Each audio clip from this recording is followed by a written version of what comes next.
And there's been multiple times where the media has misconstrued some of the things that you say about veterans, the latest being supposedly you calling wounded veterans that have been shot or wounded suckers and losers. Yeah, a made-up story. It was made up by a magazine.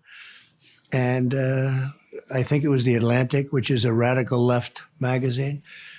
And as soon as I heard it, I said, that's a terrible thing, and you don't get rid of it. You know, they make these things and they just use it and use it, the opposing side. They know it's false.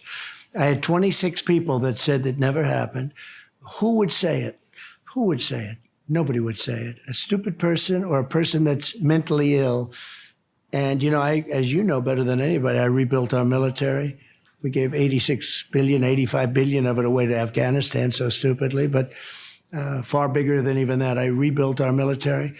I had the best relationship with the military of any president and respect the military more than anybody. And they just made up this horrible quote. I was in this massive rainstorm, massive, and I was supposed to take helicopters to a certain place in Paris. A little complicated. I don't want to be too complicated. And the helicopters weren't able to fly. They were military helicopters, our helicopters. And I looked at it, I said, I'm not going to be able to fly. So I wanted to drive. By the time we realized we had to drive, it was very late. And everybody talked me out of going. And all of a sudden, and it was a mistake, I wanted to go. And somebody made up the story that I said that. And I have so many witnesses. I have one of them in this room right now. He's a witness that I never said it. Nobody would say that.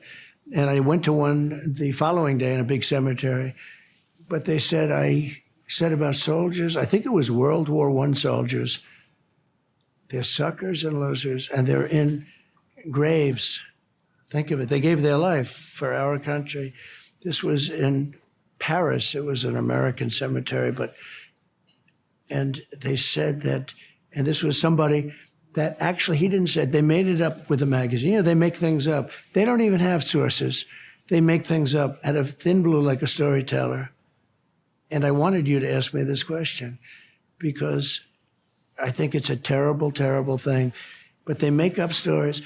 And then one guy who's a very, sort of a low-life guy, he is a low-life, they got one confirmation and 26 people said it never happened. But the one confirmation was a guy that I fired, a terrible, stupid person, actually, that couldn't do the job well.